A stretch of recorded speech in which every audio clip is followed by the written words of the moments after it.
10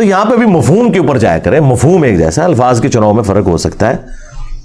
اللہ تعالیٰ نے جو الفاظ استعمال کیے ہیں اس کے ایکویلنٹ اگر دوسری زبان کے اندر کوئی سمجھتا ہے کہ اس کی بجائے یہ لفظ استعمال ہونا چاہیے, اس کا رائٹ ہے, کرے, دوسرے کے اوپر نہ کرے.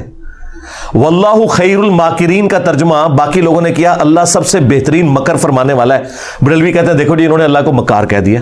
وہ بھئی عربی میں لفظ استعمال ہوا ہے خیر الماکرین.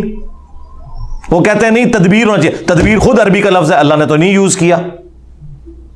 کہتے ہیں دیکھیں جی اعلیٰ حضرت نے کتنا پیارا ترجمہ کیا ہے, وَمَكَرُوا وَمَكَرَ اللَّهُ وَاللَّهُ خَيْرُ الْمَاكِرِينَ.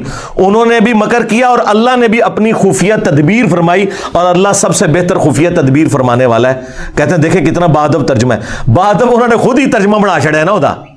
تدبیر بھی تو عربی کا لفظ تھا. تو جنہوں نے یہ ترجمہ کیا کہ انہوں نے بھی مکر کیا, اللہ نے بھی مکر کیا, اور اللہ سب سے بہتر مکر فرمانے والا ہے, تو اس مکر سے مراد جیسا کہ اللہ کی شان کے لائق ہے. اللہ نے تو دونوں کے لیے مکر کا لفظ استعمال کیا, اس میں کون سی تکلیف ہو گئی؟ ہاں آپ یہ کہہ سکتے ہیں کہ یہ بہتر تھا, یہ نہ کہ انہوں نے گستاخی کی ہے, یہ ظلم ہے. گستاخی تب ہوگی جب اللہ نے وہ لفظ نہ یوز کیا ہو. قرآن میں آیا نا کہ اللہ تعالیٰ ان سے مزاح فرماتا ہے, تو اعلیٰ حضرت نے اس کا ترجمہ ہی نہیں کیا. انہوں نے کہا جی یہ مذاق کرنا تو یہ ٹھٹا مذاق تو یہ بڑی نٹوریس چیز ہے. تو انہوں نے کہا اللہ تعالیٰ استہزاء فرماتا ہے. وہ عربی کوئی استہزاء ہی لکھ دیا. تو جنہوں نے مذاق فرما دیا تو جیسا کہ اس کی شان کے لائق ہے. جس طرح اعلیٰ حضرت نے ایک جگہ صحیح ترجمہ کیا ہے, الرحمن علی العرش استوى, رحمان اپنے عرش پر مستوی ہوا, بریکٹ میں لکھا جیسا کہ اس کی شان کے لائق ہے. ویسے استوا کا ترجمہ انہوں نے بیٹھا نہیں کیا, ٹھیک ہے, بیٹھنے کا لفظ بھی نہیں یوز کرنا چاہیے. اپنے عرش پر جلوہ گر ہوا یا متمکن ہوا, یا اگر وہ بیٹھنا بھی کر لیتا ہے تو ظاہر ہے وہ کرسی پہ بیٹھنے والی مثال نہیں دے رہا, وہ تو قرآن میں واضح ہے لیس کمثلہ شیء وہو السمیع البصیر. ہم اللہ کے لیے کوئی مثال نہیں بیان کرتے, اللہ کی مثال ہو ہی نہیں سکتی, اس کی مثل کوئی چیز ہی نہیں ہے. اگر وہ بیٹھا بھی ترجمہ کر لیتا ہے تو وہ بیٹھنے سے مراد یہ نہیں کر رہا ہوتا, یا قرآن میں اللہ کا ہاتھ تو وہ ہاتھ سے مراد یہ ہاتھ نہیں لے رہا ہوتا, جیسا کہ اس کی شان کے لائق ہے, اس کی مثال ہی کوئی نہیں ہے. تو انہوں نے پورے کتابچے لکھے ہیں کہ اعلیٰ حضرت کا ترجمہ ٹھیک ہے اور باقیوں کا غلط ہے, اور وہ اس میں یہ مثالیں دیتے ہیں. تو آپ کا رائٹ ہے کہ آپ بتائیں کہ یہ بہتر تھا, لیکن یہ نہ کہ باقیوں کے ترجمے ہی غلط ہوئے ہیں, یہ آپ نے پڑھنے نہیں ہے. وہ کہتے ہیں جی قل کا ترجمہ دیکھیں اعلیٰ حضرت سے بہتر کسی نے نہیں کیا. قل کا ترجمہ اعلیٰ حضرت نے کیا ہے اے محبوب تم فرماؤ.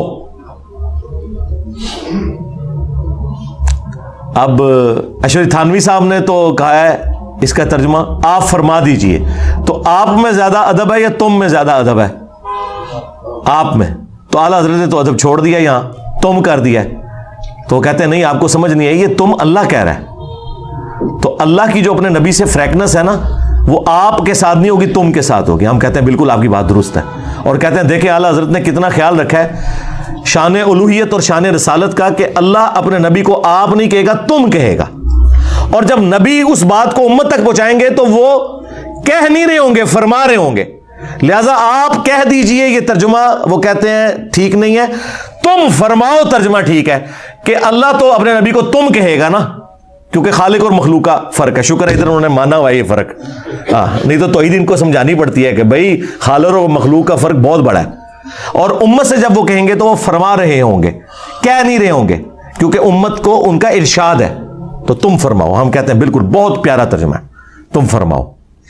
لیکن آپ کہہ دیجئے یہ بھی کوئی غلط ترجمہ نہیں ہے, کسی بری انٹینشن کے ساتھ نہیں ہے. اس طرح وہ کمپیریزن کروا رہے ہوتے ہیں. میں تو کہتا ہوں جس مکتب فکر سے آپ تعلق رکھتے ہیں ترجمہ پڑھیں, آپ کا رائٹ ہے. ڈنڈی اکا دکا جگہ پہ جہاں پہ لوگوں نے ماری ہے نا وہ پکڑی جاتی ہے. اس کی وجہ سے آپ کسی کو یہ نہ کہیں کہ آپ فلاں کا ترجمہ پڑھیں فلاں کا نہیں.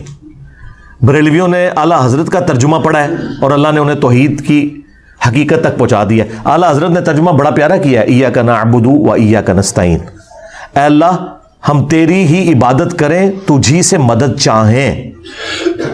3 خوبصورت چیزیں ایک جگہ جمع کر دی ہیں. باقی سب نے ترجمہ کیا ہے اے اللہ تیری عبادت کرتے ہیں, تجھی سے مدد چاہتے ہیں. یہ پرفیکٹ ترجمہ نہیں ہے, کیونکہ یہاں مضارع کا صیغہ ہے. مضارع میں حال اور مستقبل دونوں کور ہوتے ہیں. ترجمہ اس کا یوں بنتا تھا, اے اللہ تیری ہی عبادت کرتے ہیں اور کریں گے, تجھی سے مدد چاہتے ہیں اور چاہیں گے.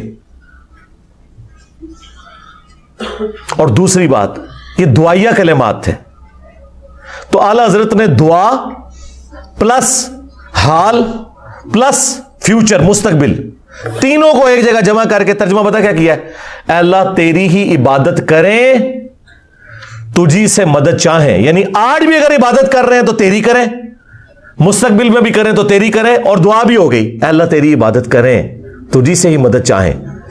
میں کہتا ہوں کلاس ہے, یعنی یہ 100/100 نمبر بنتے ہیں. اس طرح کا ترجمہ اور کسی نے نہیں کیا. یہ لادہ بات ہے کہ اعلی حضرت کے ماننے والے بابوں کو پکار رہے ہیں, ہاں, لیکن ہم کہتے ہیں اعلی حضرت کا ترجمہ پڑھو تو عید تک پہنچ جاؤ گے. بریلوی ہو تو اعلی حضرت کا ترجمہ پڑھ لو, دیوبندی ہو تو اپنے اشرف تھانوی کا ترجمہ پڑھ لو, اہل حدیث ہو تو اپنے جوڑا گڑھی صاحب کا ترجمہ پڑھ لو, شیعہ ہو تو اپنے فرمان علی شاہ کا ترجمہ پڑھ لو. انہوں نے بھی یہی ترجمہ کیا, اللہ تیری عبادت کریں تجھی سے مدد چاہیں. بعد میں بے شک وہ پکارتے رہے, یا علی مدد کہتے رہے, یا شیخ عبد القادر جیلانی مدد کہتے رہے, اسے کوئی فرق نہیں پڑتا. قرآن میں تو یہی لکھا ہوا نا. پھر ہم کیوں نہ کہیں کہ مرنے سے پہلے اے مسلمان کر لے اس پہ غور. کتاب جی تو ناظرین, آپ نے انجینئر صاحب کی باتیں سنی, آپ نے دیکھا کہ انہوں نے ہمیں ترجمے کے حوالے سے بہت ہی زیادہ اہم معلومات ہے جو دی ہیں, اور بہت باریکی میں جا کر انہوں نے ہمیں بہت ہی زیادہ اچھے طریقے سے ہر چیز کو کھول کر بتایا کہ ان لوگوں نے کس جگہ پر ڈنڈی ماری ہے, ترجمے کو کس طرح سے پلٹا ہے. بسم اللہ الرحمن الرحیم کا ترجمہ سے لے کر انہوں نے مختلف آیت مبارکہ کے الفاظ کو بھی دیا ہے, کہاں پر کس طرح کا چناؤ کیا گیا ہے, کیوں کیا گیا ہے, اور کس ذہن کے ساتھ لوگوں نے کیا ہے, اس الفاظ کا چناؤ کیا ہے, کہاں پر ان کے بزرگان دین نے, علماء اکرام نے غلطیاں کی ہیں, اور کہاں پر کیا لفظ استعمال کیا ہے, کیوں کیا ہے, کیونکہ یہ ان کی ہر چیز کو بہت اچھے طریقے سے جانتے ہیں, اس لیے انہوں نے کھل کر ہمارے سامنے ہر چیز کو بیان کیا ہے.